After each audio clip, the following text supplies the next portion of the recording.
తమ జీతాలను పెంచాలంటూ హైదరాబాద్లోని ఆరోగ్యశ్రీ ట్రస్ట్ బోర్డును ముట్టడించారు ఆరోగ్యశ్రీ కాంట్రాక్ట్ ఉద్యోగులు. ప్రభుత్వానికి వ్యతిరేకంగా నినాదాలు చేశారు. లోపలికి వెళ్లేందుకు యత్నించిన ఉద్యోగులను పోలీసులు అడ్డుకున్నారు. ఆరోగ్యశ్రీ ఉద్యోగుల ఆందోళనపై మరింత సమాచారం మా ప్రతినిధి రాజు అందిస్తారు. ఆరోగ్యశ్రీలో పనిచేస్తున్నటువంటి కాంట్రాక్ట్ ఉద్యోగులు తమ జీతాలను పెంచాలి, అంతేకాదు ఉద్యోగాలను పర్మనెంట్ చేయాలంటూ పెద్ద ఎత్తున 10 రోజుల నుంచి తెలంగాణ వ్యాప్తంగా ఆందోళన చేస్తున్నారు. ఈరోజు ఆరోగ్యశ్రీ ట్రస్ట్ బోర్డును ముట్టడించినటువంటి పరిస్థితి. ఈ నేపథ్యంలో వాళ్ళను అరెస్ట్ చేసి తీసుకెళ్తున్నటువంటి వాహనాన్ని మనం చూడొచ్చు. అయితే తీసుకెళ్తున్నటువంటి వాహనాన్ని రోడ్డుపై అడ్డుకున్నారు ఆరోగ్యశ్రీ ఉద్యోగులు. వీళ్ళంతా కూడా రోడ్డుపై బైఠాయించారు. అరెస్ట్ చేసిన వాళ్ళందరినీ కూడా విడుదల చేయాలంటూ ఇక్కడ రోడ్డుపై ఆందోళన చేస్తున్నటువంటి పరిస్థితి. అసలు వీళ్ళ డిమాండ్స్ ఏంటి, దీనికి సంబంధించినటువంటి వివరాలను అడిగి తెలుసుకుందాం. చెప్పండి, ఈరోజు ట్రస్ట్ బోర్డును ఎందుకు ముట్టడించాల్సి వచ్చింది? గత 40 రోజుల క్రితం సమ్మె నోటీస్ ఇచ్చి సమ్మెకు దిగుతాం, దీర్ఘకాలిక సమస్యలను పరిష్కరించాలని చెప్పేసి ప్రభుత్వానికి నోటీస్ ఇచ్చినా కూడా ఎట్టి పరిస్థితుల్లో కూడా ప్రభుత్వం స్పందించలేదు. 9 రోజుల నుంచి జిల్లాల వ్యాప్తంగా హైదరాబాద్లో ఇందిరా పార్కు సాక్షిగా ధర్నా చేస్తూ ఉన్నాం. అయినా ప్రభుత్వం స్పందించలేదు. ఇప్పటికి కూడా లేబర్ కమిషనర్ గారి దగ్గర చర్చలకు రేపు వాళ్ళు పిలిచినా కూడా ఒక పాలసీ మ్యాటర్స్ విషయం లోపల ప్రభుత్వం ఇంతవరకు ఒక నిర్ణయం తీసుకోలేదు.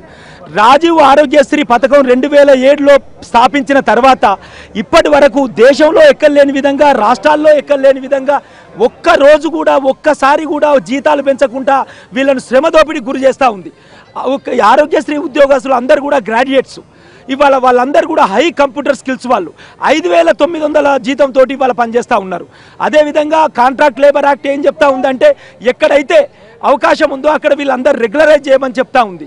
ప్రభుత్వం ఎన్నికల ముందు వీళ్ళందరినీ కూడా రెగ్యులరైజ్ చేస్తానని చెప్పి స్వామిగౌడు, దేవిప్రసాద్ ప్లస్ కేసీఆర్, అదేవిధంగా లక్ష్మారెడ్డి, రాజయ్య, మాజీ ఉప ముఖ్యమంత్రి రాజయ్య వీళ్ళందరికీ హామీ ఇచ్చేసి ఇవాళ ఎన్నికలు జరిగి సంవత్సరం అధికారంలోకి వచ్చిన తర్వాత కూడా స్పందించకపోవడం వల్ల ఈ సమ్మె చేయవలసిన పరిస్థితి ఏర్పడ్డది. 10 రోజులుగా సమ్మె చేస్తున్న విషయాన్ని పరిగణలో తీసుకోకుండా కొత్తగా వచ్చిన చంద్రశేఖర్ గారు CEO ట్రస్టు ఆయనే ఇక్కడ సమ్మె జరుగుతూ ఉంటే రోమ్ నగరం తగలబడతా ఉంటే ఫీడల్ వాయించిన నీరో చక్రవర్తి లాగా తిరుపతి పోయి ఉన్నట్టు మొన్నటి వరకు కూడా. కాబట్టి వాళ్ళ అనివార్యంగా తెలంగాణ 10 జిల్లాల లోపల నుండి వచ్చేసి ట్రస్టును ముట్టడించడానికి వచ్చేసిండ్రు. ఈ సందర్భంగా కొంత ఇబ్బందులు కొంత జరుగుతూ ఉన్నాయి. ఆరోగ్యశ్రీ ట్రస్ట్ లో చాలా మంది మహిళలు కూడా పనిచేస్తున్నారు కాంట్రాక్ట్ పద్ధతిన. ఎప్పటి నుంచి మీరు ఇందులో పనిచేస్తున్నారు? నేను 2007 నుంచి ఆరోగ్యశ్రీలో చేస్తున్నాను సార్. మా కనీస వేతనాల గురించి గత సంవత్సరం కూడా మేము 2 రోజులు ధర్నా చేసి మా ప్రభుత్వానికి మాకున్న CEOకి కూడా మేము సమ్మె నోటీస్ ఇచ్చి చేశాము.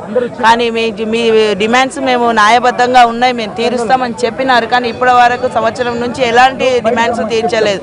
ఇప్పుడు కనీస వేతనం గురించి గత 11 రోజుల నుంచి మేము ధర్నా చేస్తున్నాం. మా ప్రభుత్వం కానీ, మా CEO కానీ, మా అధికారులు కానీ ఎలాంటి చర్య తీసుకోవట్లేదు. మాకు ఎలాంటి చెప్పట్లేదు.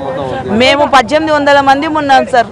ట్రస్ట్ వ్యాప్తంగా ఉన్నటువంటి 1800 మంది ఉద్యోగాలను క్రమబద్ధీకరించాలంటూ ఆందోళన చేసినటువంటి పరిస్థితి. ప్రస్తుతం అరెస్ట్ చేసి తీసుకెళ్తున్నటువంటి బస్సులో ఉన్నటువంటి ఉద్యోగులతో కూడా మాట్లాడే ప్రయత్నం చేద్దాం. చెప్పండి, ఏంటి మీ సమస్య ఏంటి, ఎందుకోసం? గత 10 రోజులుగా మేము సమ్మె చేయడం జరుగుతుంది. ఈ తెలంగాణ వ్యాప్తంగా దాదాపు 1450 మంది ఎంప్లాయీస్ ఆరోగ్యశ్రీలో గత 8 సంవత్సరాలుగా పనిచేస్తున్నాం. మేము ఈరోజు రాష్ట్ర గవర్నమెంట్ను ఒక్కటే అడుగుతున్నాం, సార్ మాకు ఉద్యోగాలు రెగ్యులర్ చేయమని మేము కోరట్లేదు. కేవలం ఒక ట్రస్ట్ కింద పనిచేస్తున్నాం, ట్రస్ట్ ఉద్యోగిగా గుర్తించమంటున్నాం. ఆ తర్వాత ఏదైతే మాకు కనీస వేతనం చట్టం ఉందో అది అమలు చేయమంటున్నాం. మా సోదరీమణులకు ప్రసూతి సెలవులు కూడా లేవు. ఒకవేళ 5,900తోని ఒక జీవితాన్ని, ఒక కుటుంబాన్ని ఏ విధంగా గడపాలని ఈరోజు అడుగుతున్నాం.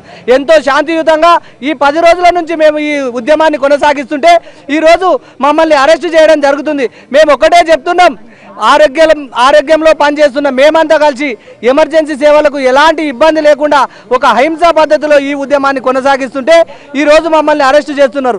ఎంతమందిని అరెస్టు చేసినా ఈ రాష్ట్రంలో పనిచేస్తున్న ఆరోగ్యశ్రీలో పనిచేస్తున్న ప్రతి ఒక్క ఎంప్లాయీ పోలీస్ స్టేషన్లోకి పోయినా కూడా మేము మా ఉద్యమాన్ని ఆపేది లేదు. కనీస వేతన చట్టం ట్రస్ట్ ఎంప్లాయీగా గుర్తించే వరకు కూడా మేము మొత్తానికి చూడొచ్చు వాళ్ళు చేస్తున్నటువంటి ఆందోళన.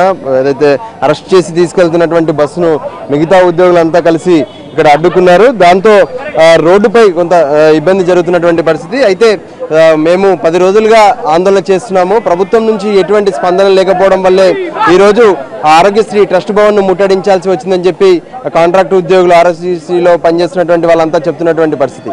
కెమెరా పర్సన్ పనితో రాజు.